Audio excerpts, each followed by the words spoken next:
Brandon Perkins, you are the co-host of the podcast Highchurch, in which you and guests explore healthier, more meaningful, and helpful ways to practice true being. It is a platform upon which you integrate pieces of your journey and find ancient yet fresh ways to express the spiritual, mystical, and experiential. Maybe. You believe that church can be, you could be that, let me start over. Sorry about that. Here I go. You're good. Experiential. Yeah. Experiential. Thank you guys. Okay. Brandon Perkins, you are the co-host of the podcast Highchurch, in which you and guests explore healthier, more meaningful, and helpful ways to practice true being. It is a platform upon which you integrate pieces of your journey and find ancient yet fresh ways to express the spiritual, mystical, and experiential. You believe that church can be the ever-present community of being that we can meet with in any space. The high in your version of the term high church represents the search to uncover that which is truest in our innermost being. Welcome, Brandon Perkins. All right. I love it. I almost feel like Here we go. experiential could exist. Experiential. Here we It's kinda like- Let's have an experiential together, guys. It's like you're an expert, but you're also kind of you're an expiring expert. You're just experiential. I've got a small problem with putting the wrong syllables, I know. the wrong emphasis, emphasis, and syllables. It's one of the most charming parts of your personality, actually. You just put them in the wrong place. Wherever. I just put them all Regularly? over the place. Regularly, all the time. Although until recently, I thought it was patriarchal, and Dude, I did too for the longest time. No joke. I corrected Did you on it really? too, like kind of cockily a couple of podcasts ago. We should go back and find that. What is exists. the correct pronunciation? Patriarchal. Patriarchal? Yeah, Yeah, I thought it was patriarchal. pickle. Yeah, no. Yeah, It probably could be because of I the I don't think it is.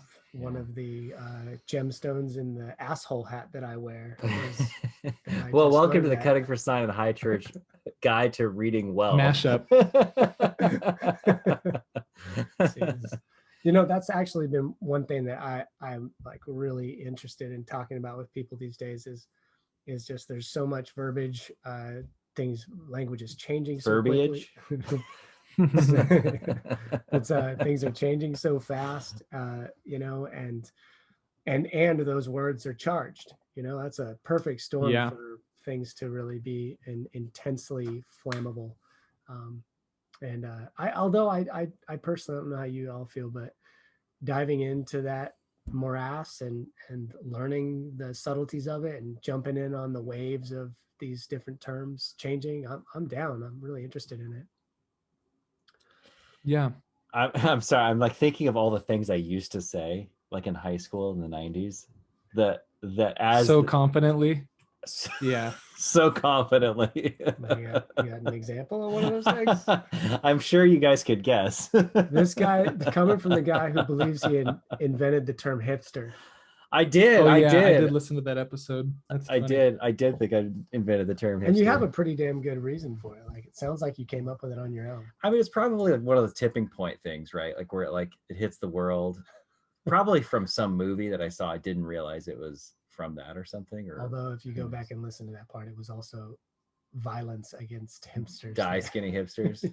Well, Not cool, bro. It's not What's that big a funny deal. though is just to kind of build off of your point is that word hipster too is like shape shifted and means something totally different probably than when you it founded did. it. And I also know that it was used in the 50s, right? Like what, Right. you know, it's been around a long ass time. Right. Yeah. There's a interesting meme or something, cartoon that shows the evolution of the hippie, and it starts out with a cave person. Cave person. and its apothe or like current form is the hipster. So that's a lame story, dude. oh, beatnik. Beatnik Oh, is what you were beatnik. thinking of. Okay. Yeah.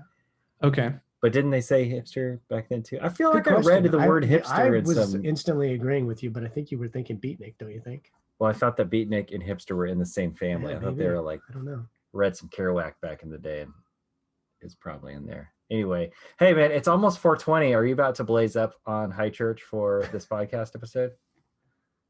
Already done. Already done. How deep are you? How deep are you? He's very punctual. 4:20 No, I'm comes kidding. at 4:05 for Brandon Perkins. Yeah, I work East Coast hours, so it's early. Oh, I see. No, I'm just kidding. No, I had a little bit before the show. Yeah, nice. The afternoon. Okay, Yeah. afternoon. Good. Excellent. Well done, man. Yeah. I'm stone cold sober right Maybe now. maybe that's more of a question for Ron himself. It's almost 4:20, my friend. I've actually, Oh, truth be told, I actually have to stop for a while so that I can do some medical testing. Oh, Yeah. nothing wrong with that. No. Hmm. Anyway, but I'll start again. I'm sure I will. That's funny.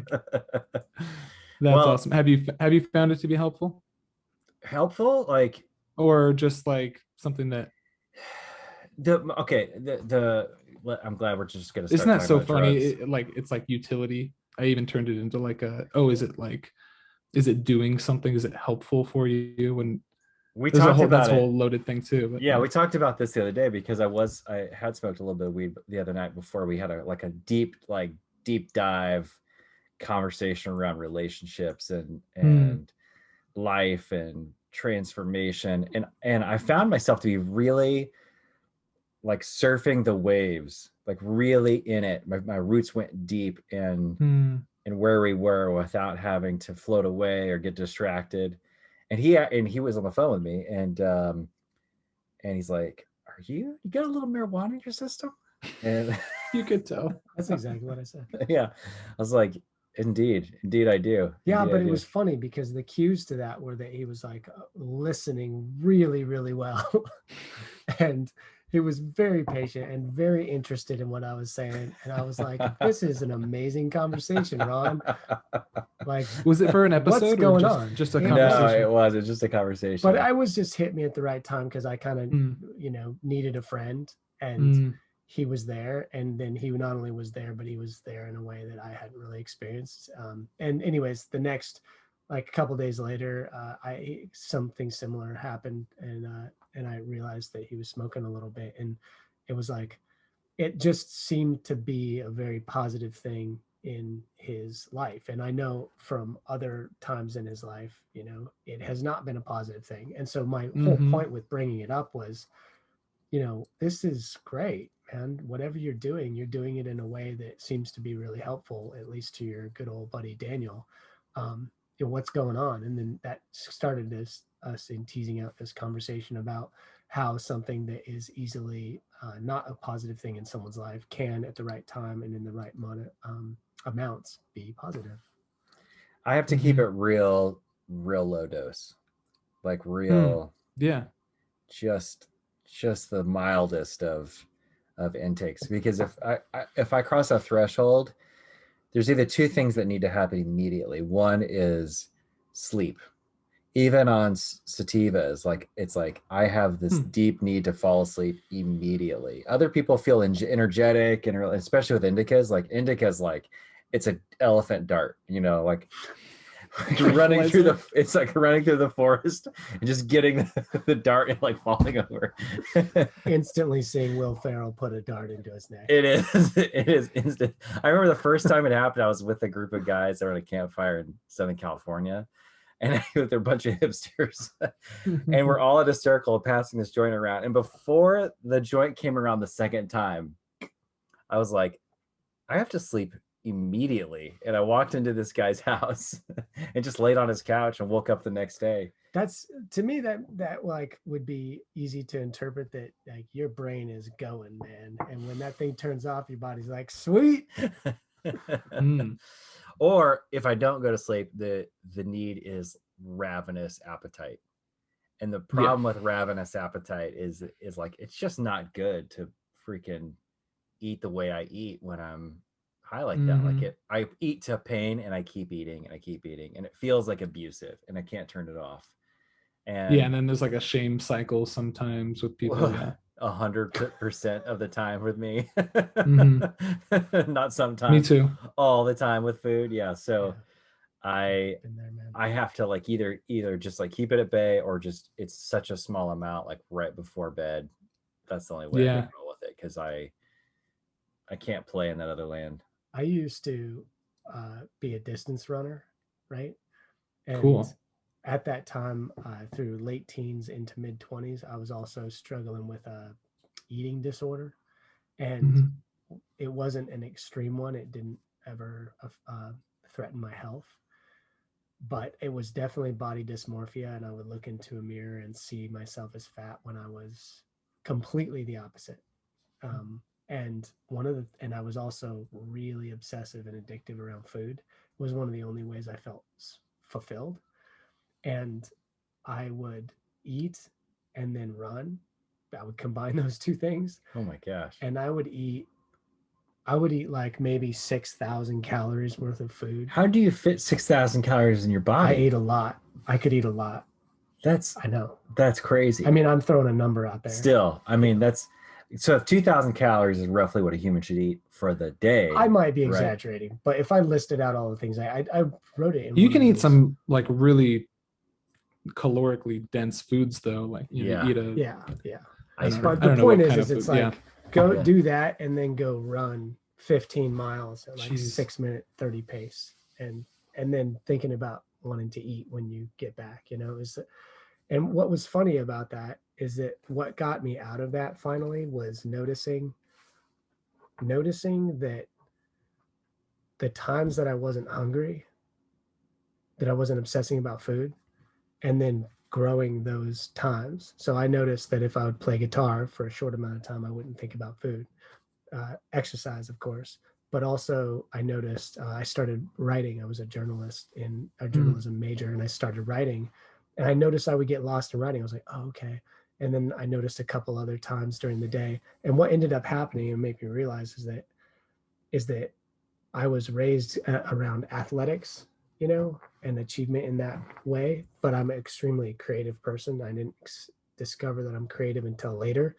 And it was like the absence of creativity in my life, I was trying to fill with food, and it just was killing me. Did you have to go to rehab or anything for your or No, support I groups or just anything? started growing those times and grew them until they choked out the imbalance. And then, this is turning into like a eating disorder confessional, but just bear with me. No, I think guys deal with body dysmorphia way more than they admit. Well, here's the little jujitsu turn that I used that actually put that to bed pretty much completely. I was 25 years old, and I was racked with guilt every time I would eat because I think it was making me fat. Wow. And one morning I remember I wanted to eat 2 breakfast burritos, right? I was starving and I wanted to eat these breakfast burritos, but they had a lot of carbohydrates, right? Yeah. This is potatoes and this is like 15 years ago. And so I was like, fuck it. I'm going to be the fat guy. That's just what I thought in my head. I was like, screw it. I need to eat this. I want to eat this. And if it makes me fat, fine. And I just decided to be the fat guy and for some reason, that acceptance of that thought worked. Here we go. Wild. And it was done. Yeah. Like you didn't resist it, and so it ceased to persist. It was this amazing. is something that River and I talk about constantly on the podcast. Really? Yeah. Like is this idea of, I don't want to apply this to all situations, but this idea of what you resist will persist, and that which you don't resist will no longer persist. And I think that is true for thinking and like thinking loops, but also for behavioral loops as well, or things that require more like physical action. But this is something that I personally think is really interesting because of the way it affected me when I was really steeped in church culture and when I worked as a youth pastor at multiple churches. Let's jump into that real quick. I'm sorry, keep going. Yeah. Okay. Because I think it ties into what Daniel's talking about with like for me, the way that this played out personally was in these church environments. I didn't grow up in the church, by the way, but these church environments that I became embedded into because of the love and grace and just amazing beauty of what I had stumbled into as far as the mystical piece of Christianity. That's kind of what kickstarted my faith journey. I didn't even step foot in a church or read a Bible before I had this like Christ consciousness experience. And that's what I refer to it now, like in hindsight. Yeah. But in the moment, it was immediately given language of like, oh yeah, that's like Jesus. You need to connect with Jesus, and the way you do that is you go to a church. So I went to these churches and quickly became just obsessed with wanting more of that initial experience, that initial touch point that I had. And could you describe real quickly that initial touch point you had? Because I want to get to where you're going, especially around the resist and persist, but like talk about that peak experience that you had with the Christ consciousness a little bit. Yeah. So just to share a little bit of the story before that, I didn't grow up in a religious house or any type of religious background, not even my extended family. It was kind of like more of a Christian moralism type home. So my brother and I were raised to just like be good kids, make good choices, and be a good person. And throughout my teens and late teens, I started to kind of just go the way of like unchecked hedonism, I guess, like a lot of young people do, and found myself in these circumstances where I just felt really helpless. I felt really lost. I felt like I didn't have any structure. And as someone who was a product of a divorced family, my parents separated when I was late in high school.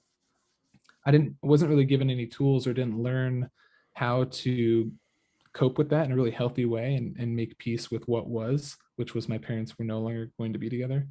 And so that kind of found itself manifesting in all of these ways with, the litany of what do you call those testimony stories that you would hear like in churches where it's like, I went crazy. I was partying and having sex and doing this and doing that. And then like Jesus saved me. It was kind of that story, but I didn't have any of like the Jesus context stuff until after this experience that I had. So I was going through life in a similar way to what I just described as like the quintessential like testimony. But I was also working out with this guy named Derek, and he and I became really good friends by meeting at the gym, and he was just kind of like sharing this spirituality thing around Jesus with me, and I was like, oh, this is really interesting, but it wasn't like, oh yeah, I want to like go to church. And then at the same time, another friend had recently become a Christian and shared like this testimony website with me. And it had videos of like kind of more prominent or famous people telling their testimonies of how they came to know Jesus Christ. And he shares this website with me. It's kind of, I just brush it off. I watch one of the videos. I'm like, oh, that's kind of cool. Well, I don't know, this was in like the span of like a month that these two people speak kind of who were friends of mine these events are coinciding at the same time. And I'm just really, I think I was just getting really squeezed spiritually as far as some of these things coming to the surface that I hadn't really ever explored. But I had always kind of been like a spiritually curious person. And so long story short, I have this like peak experience in my room alone. I was 18 years old, and I'm in my room at my mom's house upstairs in my bedroom. The door's closed, and I just felt compelled to go and watch this testimony video. And so I go and hit play on my laptop. I'm sitting down and on the ground and with my back kind of against the dresser. And it's the afternoon. It's in October, so the sun's setting kind of early. And I watched this video on repeat like 15 times, and it's like a 10-minute video. And I'm just entranced like by this encounter, basically spiritually, that this guy, Brian, had with God. And I'm feeling kind of this like energy start to well up and bubble up. It's funny to speak about it now in hindsight because like I said, I was given all this religious language to associate with it, but since that moment, I've had other experiences like this, apart from church, apart from anything. So, and this initial experience is interesting because of that too. I went to church like once. So anyway, I'm watching this video and I close my eyes to it's dark in my room at this point because I've been watching so long. And I close my eyes to pray, and I have this really wild, like embodied, ethereal, mystical experience where I just feel like I'm like levitating basically. My eyes are closed, and I had experimented with some drugs like pot and like some pills or whatever in high school, but I felt like I was in a different world. It was so different, but it was also kind of similar to like a psychedelic trip or something like that. And so I have this experience, and I don't know how long it lasted, seconds, minutes, whatever, and I feel all this light, and I can like feel and see this brightness around my house and in the room. It's just like filling up. And on the outside of my house, like kind of the outer ring outside that, is like this darkness or evil or whatever you want to call it, this resistance. And so I have this experience. I kind of like in like a waking state, and I'm like, holy shit, what was that? That was kind of my thought running through my head. And I'm just kind of stunned. Like, that was so insane. Like, what just happened? And I was so freaked out and felt like high that I was like, I need to go to bed. So I went to bed at like 8:30 that night, woke up the next morning, and I just felt different. Immediately when my eyes opened, I felt like this immense amount of gratitude and this immense amount of light and peace and love. And mind you, I didn't have any type of spiritual container yet. I just felt free. And I go outside, and the grass is greener, the sky is bluer, and I feel more compelled than ever to just love people exactly as they are. And that was like the kickstart to hopping into church and kind of putting some type of structure that, in hindsight, again, I can see that I needed.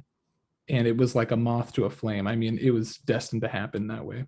Yeah. As far as like that experience at that time. Yeah, there was a little bit of not a little bit, there was very much a feeling that day in my kitchen of relief.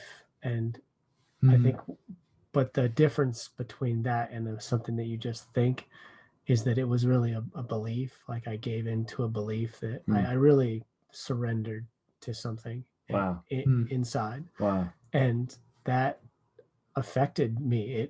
A weight was lifted. Wow. And fear was less, much less. And I've never had I don't know if I'm not going to say that from that moment on, I haven't had a guilty bite of food since, but I haven't. That was maybe 15 years ago. And I probably haven't eaten something and then felt at all guilty about it in well over a decade, And I think that that's the thing as well. How do you get to a point where you believe something? How do you get to a point where it becomes not mental, but emotional? And I think emotions, those get created based on our beliefs, and our beliefs are part of our inner world, potentially part of our even subconscious world. And we were talking before we just started this about emotional awareness, emotional intelligence, emotional sobriety. And one thing that I'm learning about myself with my emotions is I'll be really up here in my brain, and then I'll notice when something finally gets down into my emotions. So like, I'll get into an argument and I'll be really hard, Yeah. But then at some point in time, usually after pushing whoever I'm talking with to a point where they're super pissed and hurt, now I get softened up and I can like empathize and be there for them. And so it's been a big topic on my mind, like that day in the kitchen where it was a belief system. It was an emotional experience. It wasn't just me like saying something on the surface in my head. How do we get to that emotional place and change those and have communication and openness? It's just fascinating me lately. Brandon, it sounds like, yeah, go ahead. I was going to ask you, does it circle back to the what you resist persists Yes. modality? And because I wanted you to kind of continue to talk about what you saw in the church, and also, come back to Daniel's idea of like, how does it get down? How does that experience that you have, like you were mentioning, I'll let you answer because I keep talking a long time. Yeah. I am interested to hear what you think too, Ron, about that, because of your journey and your story too. But for me, I think surrender is the prerequisite to that freedom that all three of us have experienced. Yeah. And surrender, not meaning like sometimes what we think it means, like really surrendering, like failing, giving up, right? Like truly. And this is what River and I, my co-host, talk about too, is like, usually it takes like that big moment. You don't have a plan B. You don't have something else. You're just completely surrendering to, or making peace with what is. And then that unlocks the door somehow into a greater awareness, right, and but a greater level of freedom. It's like a level of fuck it, I give up, Yeah. For me at least, that only happens if I get pushed or push myself or push someone else to a certain place. And I just would love to learn in my own emotional life, because my emotions totally affect what I say and how I say it, who I say it to, and whether or not I'm going to hurt someone, and it would just be, it is becoming, I'm starting to get more awareness of what gets me to a place of like softness and openness and kindness, because I have these values in my life personally that I feel really good about. Like one of them would be kinder to people than you think you should be, like regardless of what they look like or how happy they seem or how mean they are, just be kind. And yet I'll find that my ability to actually be kind and from a place of heart is like a million miles away half the time I'm hanging out with people, even if I'm reminding myself, like, how do we get the mental to connect with, you know what I mean? It's a fascinating topic to me. Yeah, it is. I think that often we are trying to be people that we are not. And that comes out as this white knuckling persistence. And I experienced this in the church too. But I'll come back, Ron. I want to address this first, because I think it'll tie into also what Daniel's talking about in all of this. But a tangible way that I saw this expressed in church, and there's many beautiful aspects of lots of different traditions, but the Christian church has some really beautiful things that I still practice and find valuable today. But this particular practice of trying to get people to stop behaving a certain way or stop doing things that other people think are wrong, like masturbating to pornography, it's a futile endeavor. Like it doesn't work. And the reason it doesn't work is because you are resisting what is, and therefore not making peace with it. You're unable to be honest with yourself about the way that you feel. And so you're trying to create like a behavior change just off of pure grit and strength. And you've also tried to manufacture a version of yourself that is like somehow better or more lovable or whatever, this person that just doesn't look at pornography or doesn't eat certain types of foods or whatever, rather than actually making peace with like, no, I am a person that eats those types of foods, and I am someone who like looks at porn sometimes and masturbates. Like, if you can make peace with that and get out of the behavior shame loop every time you do the thing that you told yourself you wouldn't do again, and like accept the failure for what it is, I think more people would experience freedom in a way that they haven't, because you've taken the taboo out of it, you've taken the sting out of it, you've taken honestly, you take the kinkiness out of it. Like, this is something that I talk about with River again, also on the podcast, is like, and our friend Tim, it's like a lot of this stuff seems we're going off on a rabbit trail now, but like what I experienced in the church at least was like, looking back, I think there was some weird like obsessive compulsive like stuff attached to some of these like the shame that people had around especially sexuality and things like that, and not like making peace with it. Yeah. When you suppress that, like it's going to come out, it's going to ooze out in all these different ways because you've ceased to actually make peace with who you are. And because it's unfortunately not just in the church, in a lot of spaces, it's unsafe to be honest. It's unsafe to be who you are and accept who you are, where you're at, exactly where you're at. Totally. And so personally, that's actually an area, pornography and masturbate, all that like sexual compulsive, like, and totally it stems out of a place of control, but like that thing, which I've decided like isn't healthy for me, I experienced freedom when I stopped trying so hard to not look at porn and masturbate. Like, and so when I realized that, I was like, oh my God, I was totally given like the wrong script to follow when I was part of these church communities where they just where like trying harder or like praying more is going to somehow change your circumstance.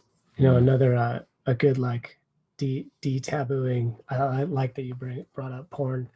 There's a good hack that worked for me around porn, and that's that I used to use it more than I do now, but when I was judging myself for using it too much, I was like, maybe I'll just tweak how I do it instead of what I'm doing, And so I put a clock on it. So I would only do it for a certain like 5 minutes, and it was really helpful. That worked. But then also on top of that, I started making myself go to some type of video that I'd never been before. And I used it as a way to explore my sexuality. And those two things worked like a charm. And now I feel like, I'm sure other people would disagree with this. Like if you ever use porn, it's awful, which I don't believe is true. But there's definitely ways, I think, to tweak your relationship with things that are challenging, kind of like we were talking about with marijuana earlier. It's the amount situation for you. Totally. It's just like with porn, like I feel totally free of anything that might even be anywhere close to an addiction, which I don't think I ever really was, but I was definitely using it more than I was comfortable with. And it's just like getting creative, removing the taboo, and reinventing a relationship with something. Like you said, that can definitely be a way of like surrendering to it, and let's use this and see what can happen. I'm glad you said the word masturbate multiple times. It's always good to be said out loud. Masturbate. The word masturbate actually means to self-abuse, and so my wife and I have actually kind of outlawed it from the house. I didn't know that. and from our circles that we talk in, because of the shame cycle that already exists around it. A lot of what we talk about together, my wife and I together, and also with our clients and circles like that, is like self-pleasure is not self-abuse. Yes. Self-pleasure can be a form of self-love. And you can actually find a real thick, like strong road into healing. I know you're laughing at like there was a pregnant pause after the word thick, and I was really I was like balancing on like the innuendo tightrope. And then once you set yourself up, you can just see like 4 in a row. You're like, oh yeah, I know. That's awesome that you did that, though. That's great. And I think I actually intuited that going to Christian college, because I was like one of the few kids who actually had sex with somebody. And the taboo was not there for me. And so I'm seeing these guys who are all like freaking the hell out around their sexuality.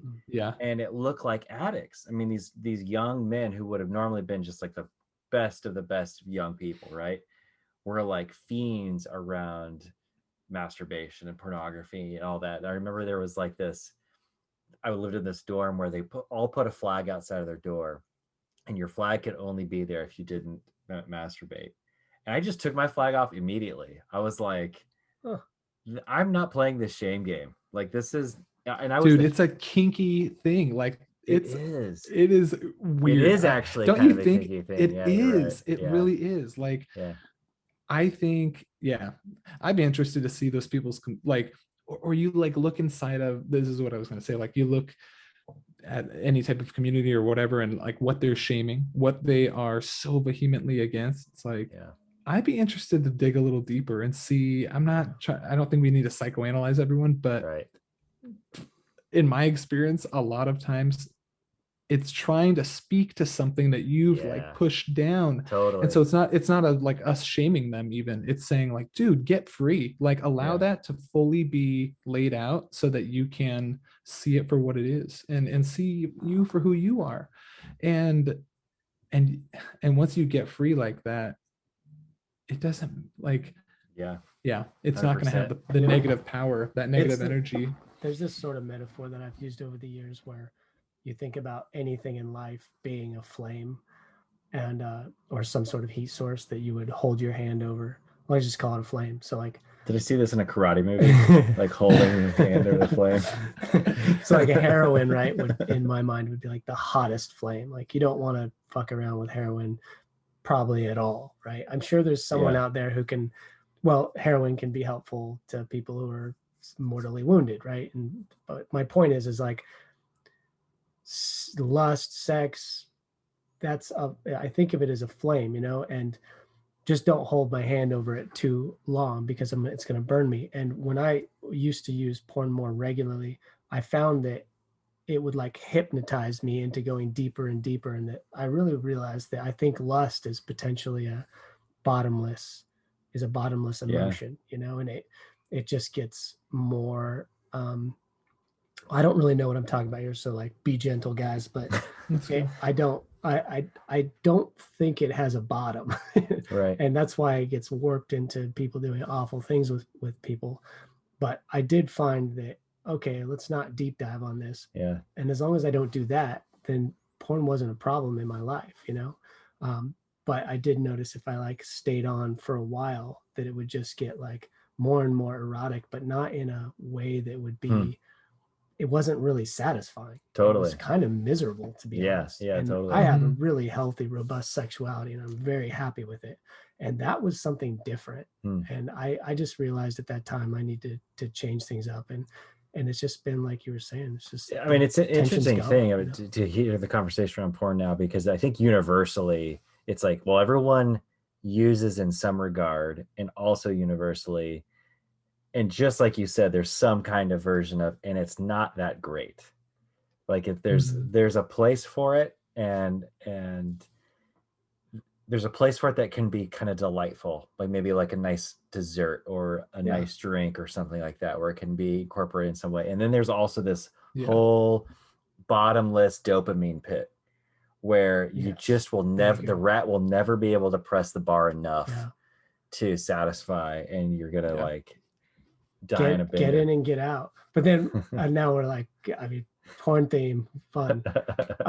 What I was worried about after that though was, well, if you're going to get in and out on porn really fast, does that mean that when you have sex with someone, it's going to also happen fast, Yeah. But that is not true. At least it hasn't been for me. Right. And that was also kind of liberating, because I wonder if you're a teenager and your mind is growing up with porn, that you'll get wired in a way where maybe that would be a problem. I've heard that a lot. I mean, I've heard that without even like frequently outside the walls of the culture that Brandon and I came from, which is the Christian, thing. But I've met people inside the recovery circles, kids who like normal kids and just get exposed to things at the wrong time, the wrong way, and it just goes down a deep, dark rabbit hole.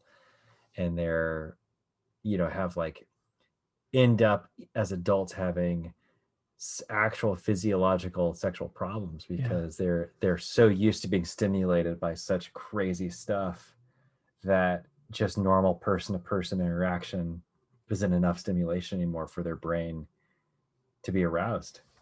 And I know that's an extreme case. No, but I've heard that. I guess what I'm saying is because I heard that, I thought that would happen to me. To you, it didn't. Yeah. And I thought that was interesting too. And I think that teasing out some of the nuances of porn culture and how it affects different people at different ages is a really valuable conversation, usually mostly for people who are like studying and stuff, but you have empirical experience around something. And I just think it's important personally to, like you were saying, the whole theme is like de-taboo things. It's not as much what you're doing always as how you're doing it, in what capacity, how long, to what extent, who your company is, ... Did you find that taboo where did you feel some barriers to your experience with marijuana because of the taboos that you had waded through working in the church? That's a good question. It did take me a while, yeah, but it really started to lessen, I think, probably the last like 4 years or so. Because even after I was done working at a church, I still felt some type of, not shame, but like dirtiness around it. And I think that also made it more like fun too. I was doing it doing it less regularly. Have you been threatened at all around using that term high church in the way that you're using it? No, that would be really funny though. I haven't. Like Christian. I mean, the reason we ask is because we had a guest on, the Naked Pastor. Are you familiar with that guy? Yes. Yeah. He makes the drawings. Yeah. And he has been he's threatened regularly around his art. I know, it's totally crazy. Yeah. Like life. Yeah. Oh my gosh. I can't imagine. Yeah, that would be insane. I shouldn't have laughed at that because it seems silly to me, but I can't imagine. It's silly to say out loud, but there is some crazy stuff, and we're getting a little distracted here, but around from your own experience on this. The weed thing, no, I didn't. I don't feel any type of shame anymore because I'm literally not part of those communities anymore, and so and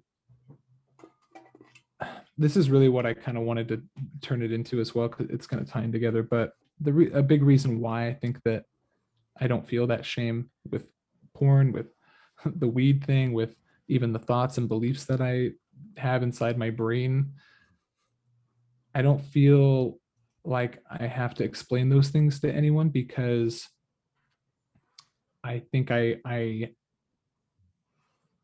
switched the authority structure from being externally focused to the self, and recognizing that which I've been looking for and looking to for answers, for truth, for love. And that could include church stuff, marriage, like all of these externally focused things, pastors, even God as a concept. All of it was like just busy work, but in the middle of it, like sitting like a rock at the bottom of the ocean, was this like ancient primordial weighty experience of the divine and of the true self that I had experienced in my room at 18 years old, that had kind of stuck with me the entire way, like through all of the politics of it, and being someone who did have, smoke weed and then worked at a church and was like, no, I'm not doing anything. Like I was a good pastor guy. Like I followed all the rules because I was chasing like this truth, right? And my problem the whole time was that I wasn't like getting still and realizing that which I was looking for was already within me, and B, I wasn't I couldn't like let things go. Like I couldn't allow things to be, and this was a problem that I had because of control. And I think there's like some other things at play just from growing up, but the impermanence of reality, of like things, of thingness, and of even ideas and practices. Like I couldn't accept that like things change.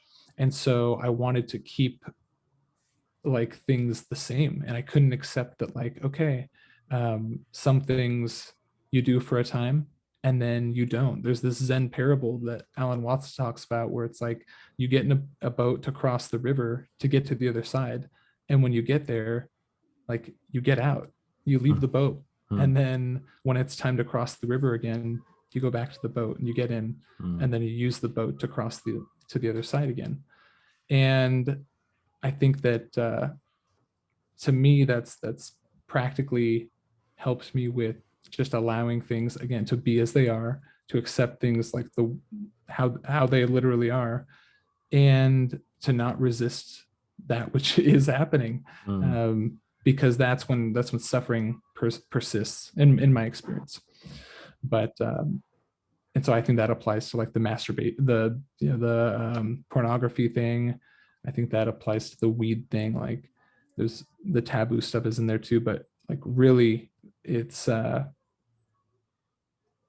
allowing, like sometimes weed is helpful, and so pick it up like when it is. I think that's what I was getting at with like the helpful thing, the question originally to you, Ron, is like, if it no longer serves you, leave it behind. Yeah. Allow it to be what it was. Don't shame it. Don't like glorify it. You just allow it to be what it was. Yeah. And same with friendships, same with all things that change, all things that come and go, jobs, marriages, like, and I think a lot of people it's hard to even get into that frame of mindset because it feels like such a slippery slope. It feels like if I let go, if I really surrender into this abyss, then I'm just gonna like nosedive into nothing. I gotta have some type of, like plan. And again, I'm not saying that that's not a bad thing, but, and I'm kind of digressing, but I think to bring it all back, I think learning to let go and learning to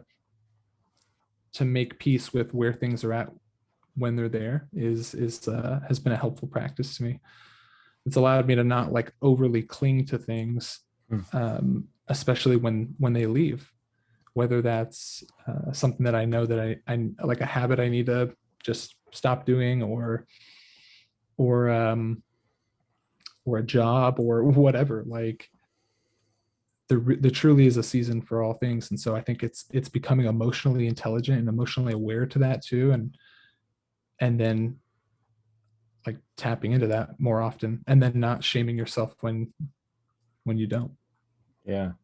What do you think of your emotional awareness? Like what does that feel like to you? Like what does that physically feel like to you when you know you're like on the right path and you're being led, or your emotions are resonating with your next right step? I think to me personally, it feels like non-resistance. It feels like it feels natural. It feels native experientially. And I think whether that's like accepting that I was wrong in a conversation with my wife, and going and like apologizing, or just in the moment when I get it right, rarely in real time, I can feel like, oh, I like have a choice right now to respond like with emotional awareness and intelligence. Like I can just like really listen and not react. I can just like listen with a beginner's mind, which is a Zen term also called Shoshin. And it's like this emptiness where I think that is a really key ingredient in emotional awareness and intelligence, is becoming like a child, getting empty, not filling your mind with these concepts about what you think things should be like, or what you think, you should even say back to this person, or if you're like that conversation analogy. But bodily, it feels like non-resistance. Even the term emotional intelligence, what that really means, is something I think you're speaking to it a little bit, but I've been starting to try to break that down into what that really means, maybe a little more specifically, because sometimes emotional intelligence, like what you just said, might be, well, I don't know if this is what you're saying, but maybe it's recognizing you're feeling some way and then responding not from that place, but from a mental place that is the right thing to do. Let's say if you're angry, and instead of responding from that anger, you respond from somewhere in your head that is not emotional, that is the right, is right, is helpful, is kind, whatever. Interesting. And then another aspect, I think, of emotional intelligence would be a communication with your emotions, an ability to if you tell yourself something different, your emotions actually change, right? And then a third of a way that I would describe emotional intelligence would be that your emotions are actually responding like an intelligent person, like they're connected, and you wouldn't get angry because, it's hitting you in a way that, you're just not quick to anger for whatever reason. You've created that in yourself. You got lucky, whatever. But those are like three ways that I think are very distinct and different that I would all put under the umbrella of emotional intelligence. That's cool. Yeah, just teasing out that word and getting a little more specific with it has been helpful for me.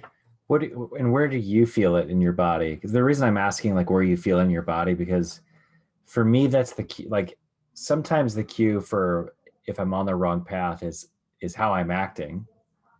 But I've noticed that the quicker I can realize how I'm acting, let's say raging at my son, okay. Actually, there's a couple of cues beforehand, both in anger and in being in the right place. So in being in anger, like my vision narrows, me too. My solar plexus heats up, it feels heavy, and the adrenaline starts to like go to the extremities of my body, like my arms and face and stuff like that. When I'm like my wife and I recently just invested quite a bit of money in some things that are going to push our business forward, and that for any business as you're going forward is like the risk. Like are we about to throw a lot of money away, or are we about to use this money to build something bigger? And we were both really checking ourselves as we were making these investments, like, okay, well, how does our body feel in this? And we're kind of like, it's either a hell yes or a hell no. Like it's either like a full yes or it's a full no. If it's not a full yes, then for us, we're just not in. Really? Yeah. Like there's my wife is much better at that than I am. Like I've learned a lot from her. Sometimes we'll need like a series of clues, but then that gives us the hell yes, right? Oh, I see. So we'll give it time. Like if it's not like we go through exploration periods, we investigate, we try to get all the data, we talk to people. So I say all that to say, sometimes we have a hunch that things are good. It feels right. And what I mean by feeling right is I've heard it explained a couple different ways. One, and I've said this on the podcast before, it's a velvety inner feeling. Another guest that just was on 2 episodes ago, George Cow, he talks about, no, it wasn't George Cow. It was, he's not been on yet. He's coming. He'll be on the 25th when we record with Jason. Jason talks about a flame or a fire that he feels. And I thought and I'm so curious about our nervous system interpreting the Geiger. It's almost like the Geiger needle or something. Like, how do we know when do we know we're off? When do we know we're on? And what in our body is like responding to those things? Because the emotion is the reading that we're getting, right? But a lot of times our emotions dictated by our nervous system, either prior or first or afterwards. Like our nervous system is also playing in there, and I think it can move our emotions both in the right way and the wrong way, right? So if you're adrenalized because you're being picked on, it's going to be much harder to control your emotions, right? Yeah, I haven't thought of the nervous. I use the term nervous system quite a bit, but I haven't. I think of my nervous system as something that expresses my emotions. My emotions are expressed through my nervous system, as opposed to what you as something maybe. Well, which I just said was the opposite. I said your nervous system is your nervous system can dictate your emotions. I guess it's not the opposite. It's your both. Nervous system, it's both. That's right. That's exactly right. Yeah, because I've experienced both as well. One way that I've changed my nervous system to shift with my emotions in a way that seems backwards, but actually like produces a really healthy and powerful result. And I don't know if Daniel, if you've experienced with this, I know you have, Ron, but like either a cold tank or a cold shower, and you're like literally inducing a fight or flight response to your nervous system. But in your mind, you're training your mind to be empty and clear from the barrage of thoughts that's telling you that you're going to die, or that you're in danger, or that you're gonna get sick, or you're gonna get too cold, or you shouldn't be doing this. You're like retraining yourself to get still and not be dictated by like that initial nervous system response. That's interesting. It's very interesting. I'm glad you brought. I just took a class with a group called Costa Rica Freediving in Santa Teresa, Costa Rica, and the class is for guys who want to get, or men and women who want to get into freediving, or who want to be able to feel safe in heavy surf during big crashes. And everything they said began with what you just talked about putting your nervous system in a position that your nervous system alarms are going off, but then emptying your mind in order to tell yourself you're okay. So they were having us doing these gentle breath holding exercises on land, and we were lasting about a minute, collectively as a group. And then they give us these really simple cues, like relaxing our face first, and then letting that relax the rest of our body, and then doing really simple things like having a mantra, singing a song, having a recipe, something that you're responding to. By the end of the class, this like very normal group of people, including myself, were pushing 3-minute breath holds, and 100% of us were able to swim 25 meters underwater on a single breath pretty handily, like without too much effort. And it was because we learned, when this convulsion happens, when my body, my diaphragm in my lungs or under my lungs wants to move, I actually have at least as much time left in the reserve as I did when that convulsion arrived. And I think about that for those of us who, we're not a free diver. I'm not a free diver, nor am I a surfer, but I'm a dad, and I'm a husband, and I'm a business owner, and I'm a driver, right? I drive on public streets. And I think about like how much is left in the tank when I'm triggered? Like, how much do I really have left when I'm redlining? And I bet I've got a lot more. And I'm forcing myself to say those mantras. I'm forcing myself to especially relax my face. What do you mean by, sorry, go ahead, man. No, I was just agreeing. It's great. Because I don't think of it as how much do I have left in the tank, as, and I'm curious why and how. Well, I was just using it as a metaphor for now, like look with the breath, because it mirrors the breath. I hear you. Because like controlling or allowing or not speaking or acting from my emotions when those emotions are not positive, when they are destructive emotions, is really up in my life right now in a big way.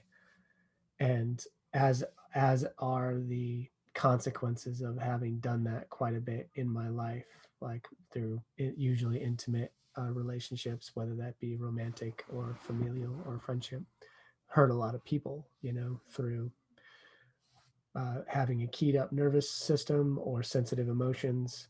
Then I notice that I'll start to interpret things in a way that is additionally threatening, and see it through that lens, which starts that cycle more. And then the eventual result is that I attack, believing I'm being attack back. Causes a lot of problems. But what's nice right now is that there seems to be a little bit more of my personal ability to tell myself something different than what is causing the emotion. And my emotions actually, what I call listen. They will calm down and respond to what I'm telling them instead. And then the second skill would be to not respond when I can't communicate with those emotions. Just don't speak from them, But I'm finding that I'm reaching my limit in the ability to do that. Like I just, past a certain point, I can't do it. And, we've all heard of Wim Hof and all of that. And it's like, obviously cold water is really good, but I never connected the cold water stuff. And I also understand that it freaks your nervous system out. But I never understood that something like that, purposefully triggering your nervous system when it is not an emotion, could potentially be helpful to when you are emotional, controlling the nervous system or somehow your emotions in general. And I wonder if that would be an additional way for me to seek help and get better, and hopefully get better faster, would be like finding ways to trigger my nervous system and then allow my thoughts or control my thoughts during that and bring things down.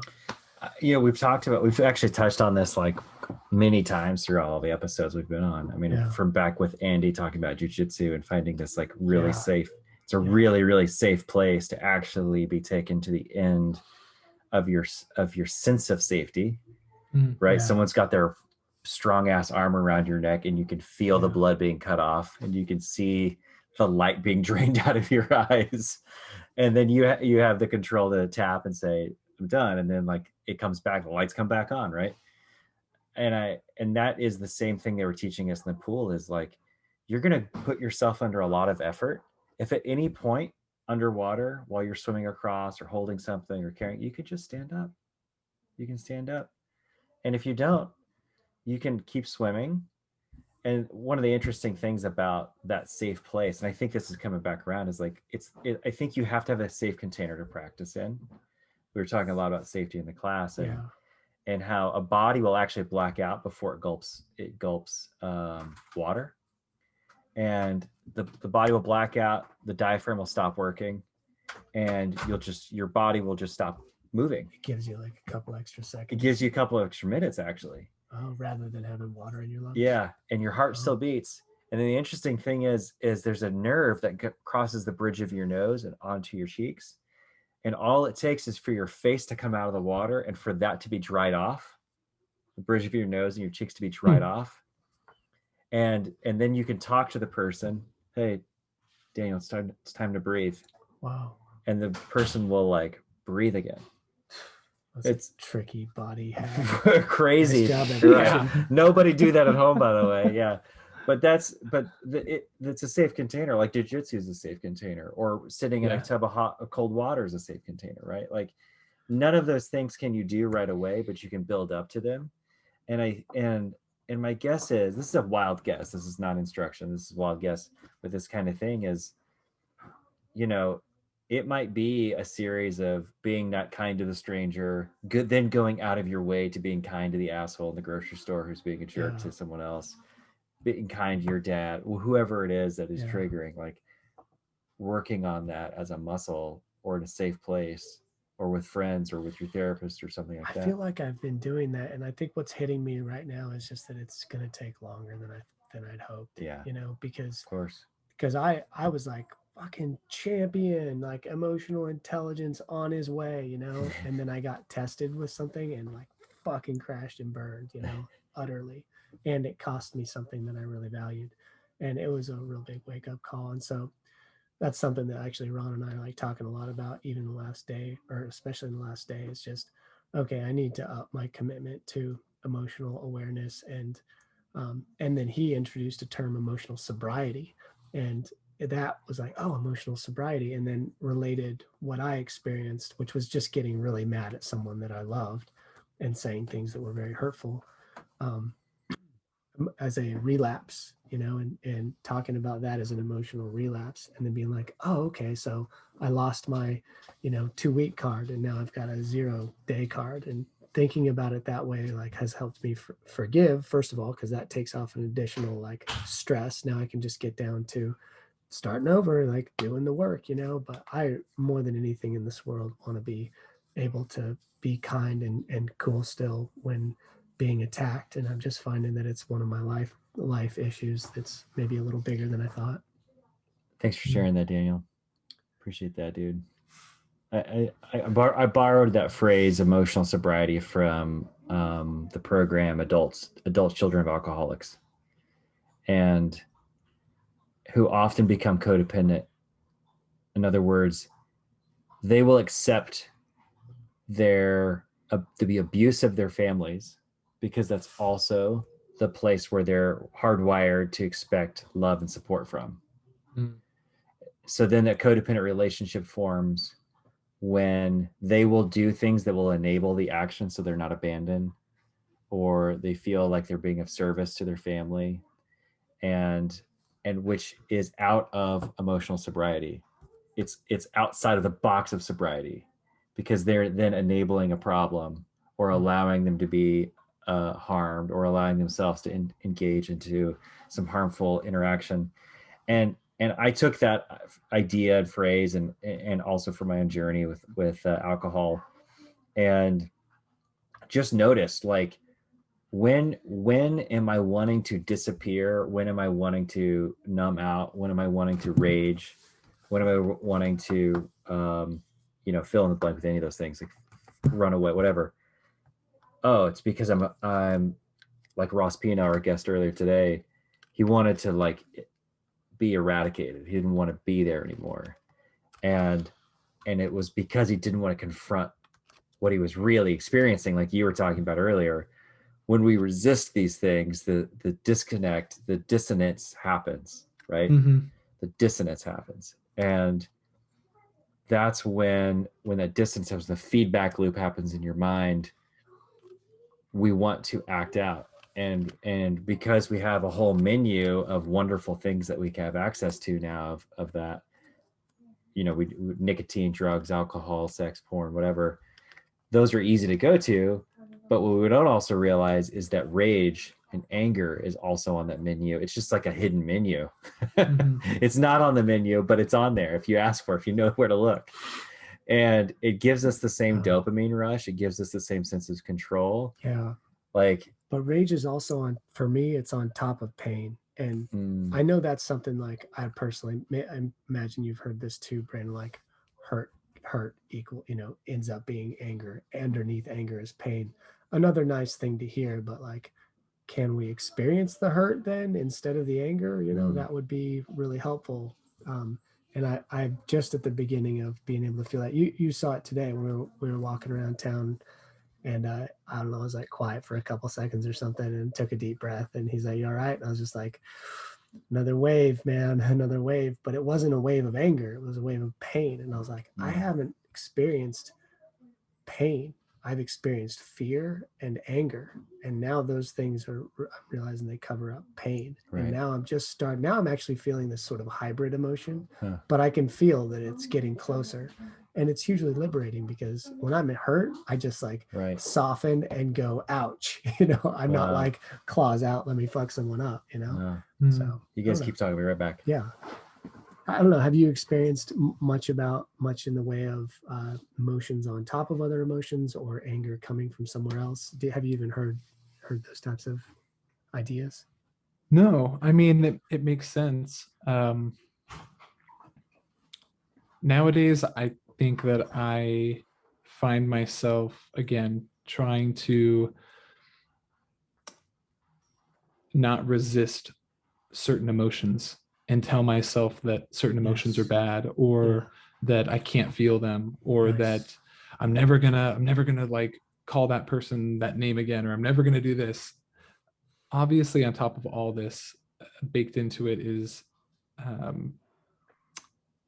there is a certain level of of behavior change that's okay. Like, I'm not saying that you shouldn't make real tangible changes that are going to benefit other people, but be honest with yourself when you're feeling anger, rage, sexual excitement, whatever it might be. Like, allowing that to exist as it is and not pretending it doesn't exist or denying it, for me personally, has helped me so much to not emotionally or spiritually bypass, and I can get to like the root of it so much quicker, instead of like these surrounding distractions of like, well, if I do this, or if I do this move, or if I like, maybe if I need to like wake up extra early and then read 15 minutes of this and then do 10 minutes of yoga, and like just trying to constantly proceduralize things and constantly trying to, and I think that habits are good, cold showers are good, meditation is good, all these things can be helpful, but they are not the key. They are not going to liberate you. And I think for me personally, I have found a lot of peace in remembering that like, and it's taken me years of proceduralism, like to the nth degree. Like, I love planning shit. I love rituals. I love new programs. I have fucking 50 books upstairs that I've never read, but like got the book because I was going to do something different this time, or got the book because I wanted to like learn this idea that was going to help me with this thing. And what I began to realize when I accepted that this was the situation I was in is like, wow, if I can just try and be with what is, if I can accept that I'm angry in this moment because this person did this thing or whatever, and kind of like just roll back the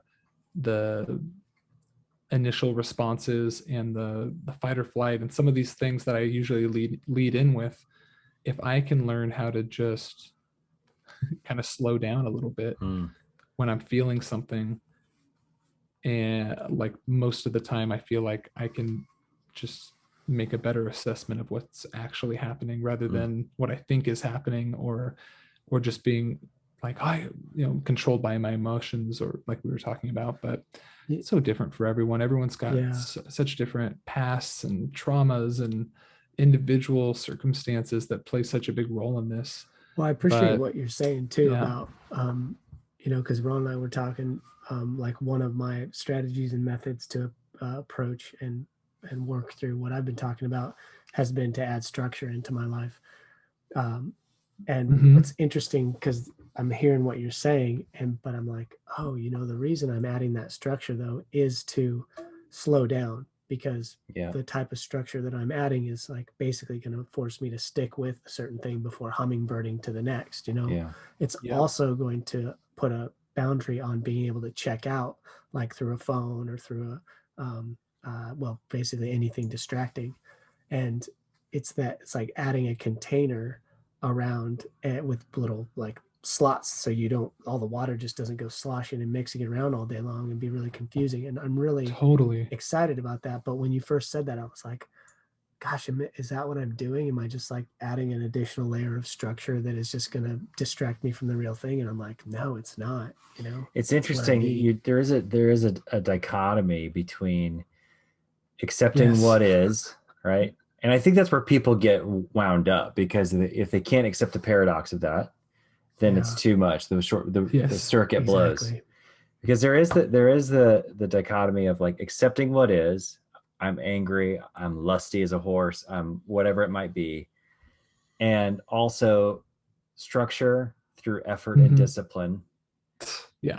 I have a whole thing on this. Like, Ron, you're spot on. Like, probably 3 years ago, I started really listening to Joe Rogan. And Who? Joe Rogan. He has a little podcast. Our Lord and Savior. Yeah, I had him on last week. You should go listen to that episode. It's really good. But I think that was the first time it was like probably 3-4 years ago. I heard of Jocko Willink, who's this like crazy Navy SEAL guy that's blown up. Intense. Another guy that like has gotten put on the map because of Joe Rogan. But he became popular for his really like hoorah mentality and this phrase. This phrase that he has, that's discipline equals freedom. And it kind of like reignited something in me when I listened to this guy, and I started getting in more into like David Goggins, who's like an ultra runner also. And these just really hard dudes. And it was about the same time that I stumbled into teachers like Ram Dass and Alan Watts and other non-dual teachers and spiritual teachers that speak more from like the Buddhist and Hindu traditions. And so I was immediately like really confronted with this dichotomy or duality and this yin yang of discipline, work hard, like get up at 4:30, put yourself through something really hard on purpose, type of thing. And then on the other side, it was like, just be here now. Yeah, but if you look at a monastery, how do those guys live? They get up at 4 o'clock and they're very regimented. Yes. That's so, So what I'm basically saying is like, it is a duality. It's something, but even that needs to be accepted. Like some days, and I also know this personally about myself, like I'm very hard on myself. And I get in the shame cycle if I don't have my routine. So I'm speaking totally personally too, like Daniel, you're in a different place, Ron, you're in a different place. But yeah, so I think what I have learned though is that I'm healthiest when I can accept that both of those like versions of me coexist. Like they're both me. And some days I stick to my plan and I'm great about my routine and I need certain routines, but then other days like I need to really release and I really need to like let come what comes and let go what goes and play more that side of things. But yeah, I think if a person wants to change, and this is just what I think, I'm still learning a lot about this. Me too. Person wants to change. I think that part of that process is you're going to be doing things that part of you or all of you doesn't want to do a lot. Oh, 100%. I mean, what I was thinking, but when both of you were talking is the vast majority of population doesn't do what they want to do. So much so that they lose their desire. Yeah. And they lose their direction. Effort and discipline's too much. Their passions are too much. And so they live in this terrible ping pong battlefield of being bounced. Oh, if I find a routine, I'll change.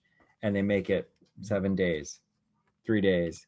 Oh, and then they bounce over the other side looking for comfort. And so they bounce into numbing out, they bounce it, and then they bounce out of that. And the saddest part about that is like, that's normal. That's our normal Western way of living at this point. Yeah, we're addicted to it. Totally, full on. And there's a reason, people 1,000 years ago would run off into the desert to try to find the answer, because even then, I'm sure it was going on. And now that we're in this modern age, we need those like disciplined mystics like Jocko and like David Goggins. We need them to give us an example. We're not all going to go run 250 miles at a time, but a lot of us can get up at 6 a.m. instead of 8 a.m. Or a lot of us can get up at 5:30. A lot of us my wife and I have been in this fun habit this last 2-3 weeks of waking up 5-ish. It's not a hard 5. It's 5-ish. And filling up our 16-ounce cup of with coffee and putting in 5 to 8 miles of real low-key walking. Like just super low-key going for a walk at dawn. And it's a time for us to move our bodies, to have a conversation, have shoulder to shoulder time, to be on a little bit of a date, share about what's going on. We run a business together, talk about our business. And then and we get home at 8 o'clock, it's like, oh, we got a lot of shit done today. And it's like, a little bit of deal. I'm not repping out 20 sets of 20 pull-ups at a time or anything like that. It's just a very simple thing. And we were talking about it when we first started, like, if we could do this into our 70s or 80s, like that's going to be badass. Oh yeah. Just continuing to walk, right? Like just that really simple thing. But it's also that time where we stop, we sit somewhere beautiful. I set a little timer on my phone for 10 minutes and we go through a series of gratitude meditations and other things like that. So it's all together. Anyway, it's accessible for the normal people like myself. Yeah. Yeah. Well, we've been on for almost an hour and a half, and I'll let you go back to your family or back to your spliff or whatever you need to get back to. Back to do they still use that word? Getting Spliff? my, I haven't heard that word in a long time. Burrito for Cinco de Mayo. Oh yeah! Oh my gosh! Totally.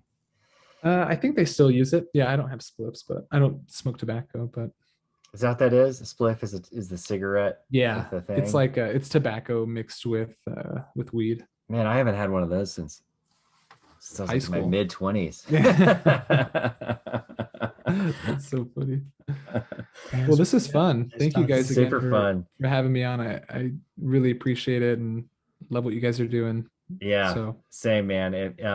Let us know anytime we can be of service to you, and we hope to have you on again sometime. Yeah, that would be fun. Cool, Thanks, buddy. guys. All right, man. Take care. See ya. Adios. See you, Brandon.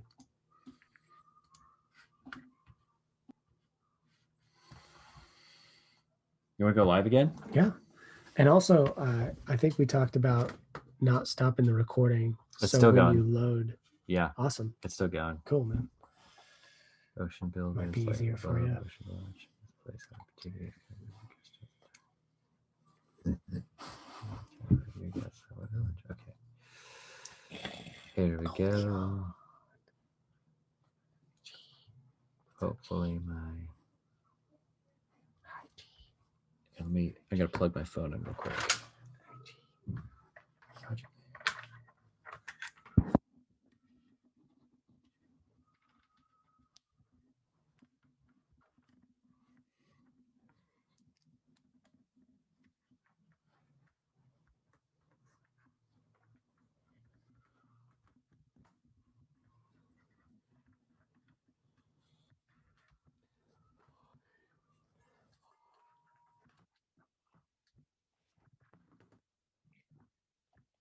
We'll get this.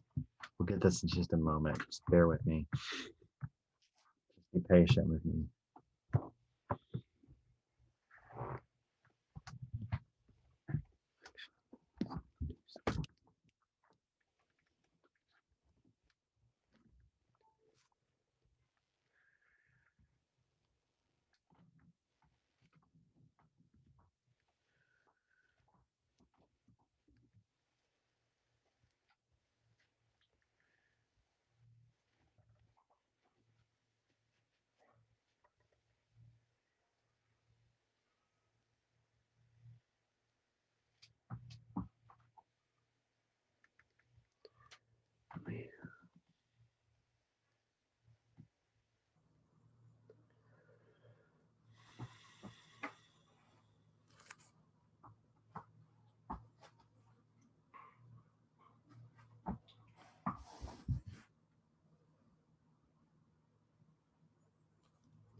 You might have to scoot over here with me.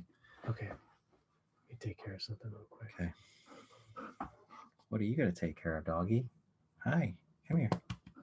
Come here. Come on up here. Oh yes. Oh yes. We're gonna go live just now. Okay. Maybe he's the guest of honor.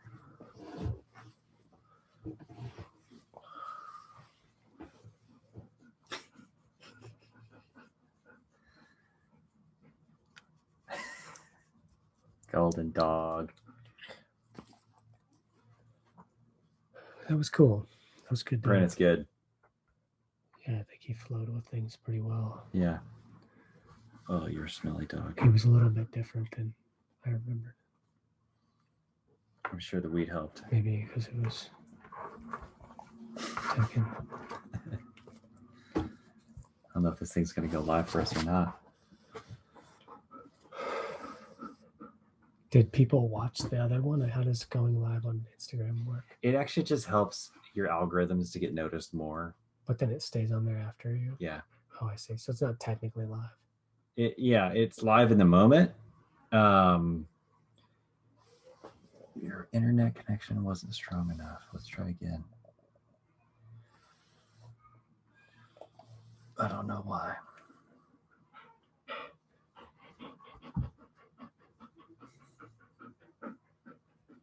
I know, best day of your life. Okay, let's just do our thing here.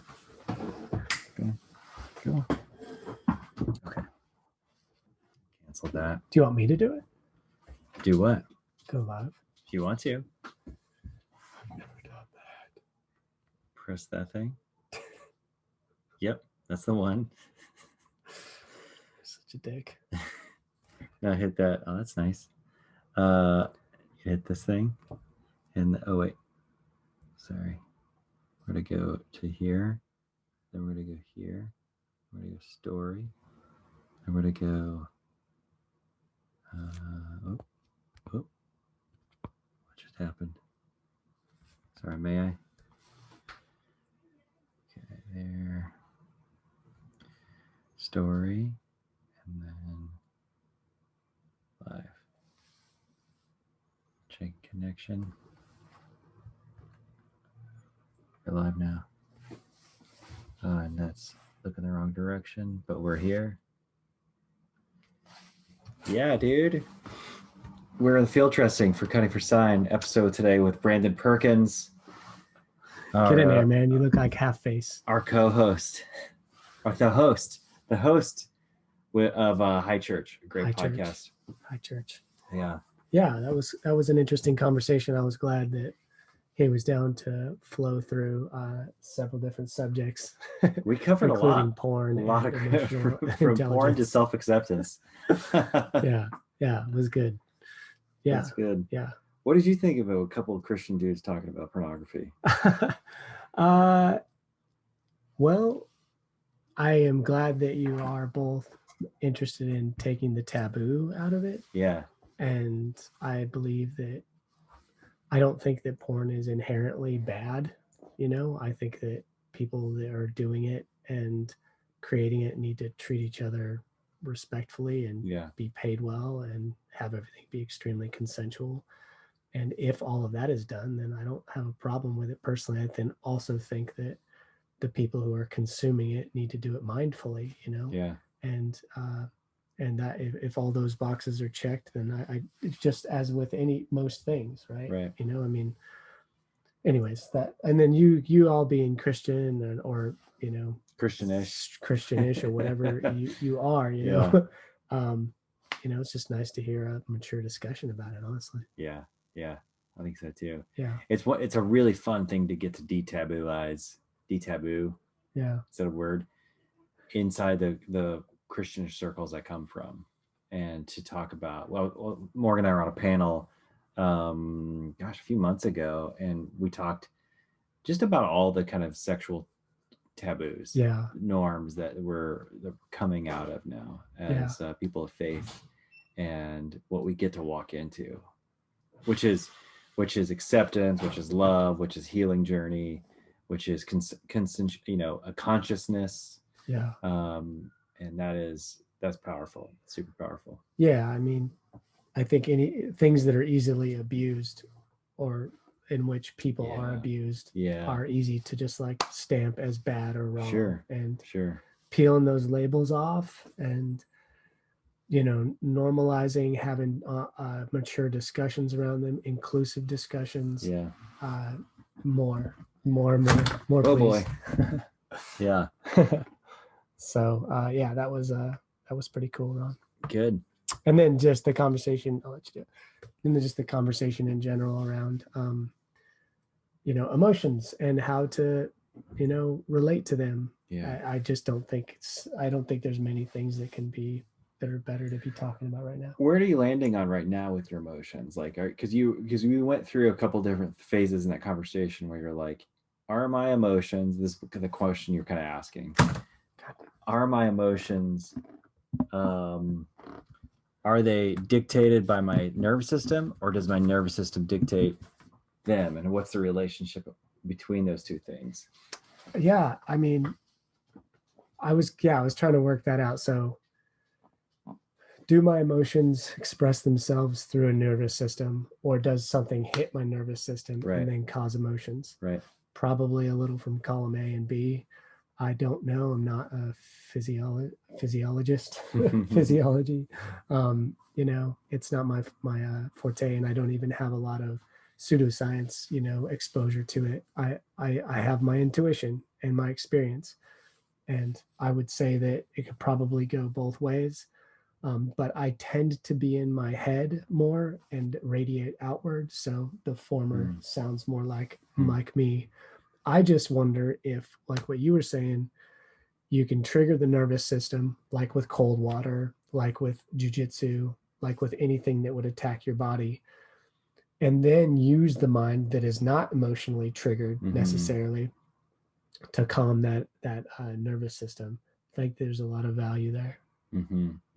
But I also wondered this: if you're in a jujitsu hold, are you emotional? And that's why your nervous system say, if you're getting hit with cold water, is it like you're feeling like you're threatened and you're going to die, and that's why I don't know how to split the nervous system and the emotions. I suspect they're more one and the same than we think.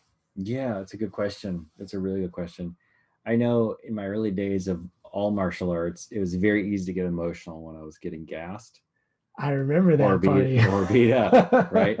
Yeah. And in my jiu-jitsu world too, in the little time I spent there, it's easy to get emotional when you don't know what's going on and how to react, and you lose your skill levels or your fitness levels or something like that. Yeah. And I would, I just spent the weekend alone, essentially hiking anywhere between 10 and 15 miles a day on my own in this super high elevation wilderness in Eastern Oregon. And I got lost, way lost. I was about a half mile off of a trail on this big slope. Scary. I was fighting the emotions of fear. Yeah. And I stopped myself and I just looked around this big, what they call a bench, which is essentially a little plateau on a big slope. And I just started cutting for sign. Like I literally was looking for game trails. I was looking for the things that tell me I'm on the right path. And I started laughing because like about 20 yards in front of me was a log that had fallen. And I'm miles and miles and miles from a road. But the log had been cut. Why did the log been cut? For a path to go through it. Well, the path was so old, you couldn't see the path anymore. But you could see the logs going down the mountainside that had been cut for the trail to go through it. And then you could see the trees next to them that had been blazed. The way you used to put it looked like an eye, a little line with a dot above it. Yeah. And I started laughing to myself because I thought, oh, I thought I was lost. I'm actually on the path right now. See, that's interesting. Outside of just like a metaphor for what's going on. Yeah. Really, that would be an example. I would say in your thoughts causing the situation, because separating your like nervous system, body to your emotions to your thoughts, and then I would throw beliefs in there too. Those are all separate things, and for me, knowing what each one of those things are helps me be healthy, helps me manage if one is causing problems.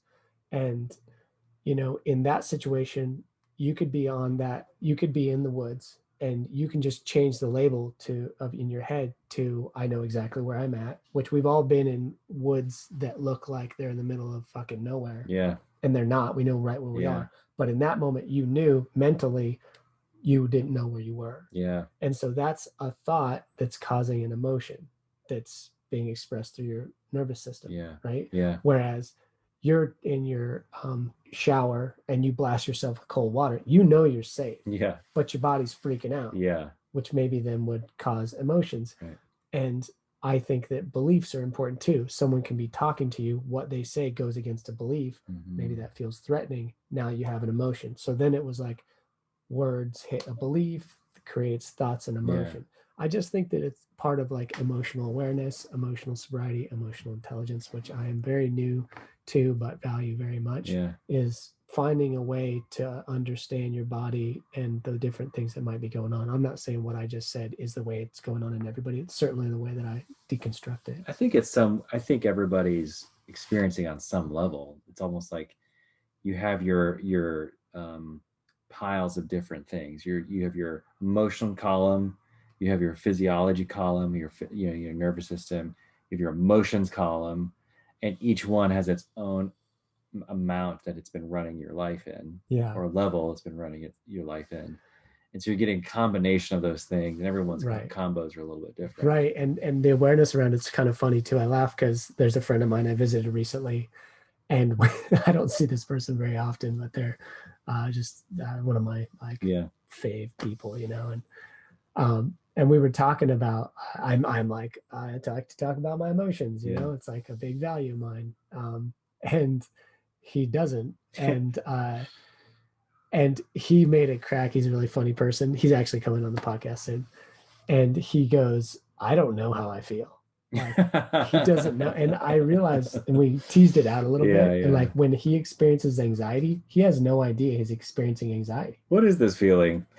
Right. And it's like, the dials seemed like it was turned down on it too, whereas I think my sensitivity to my emotions is like pretty high. Right. And so just like realizing also that we have different abilities to feel our own emotions, let alone recognize what they are, let alone trace them back to their issues. It's like, funny. Oh my God.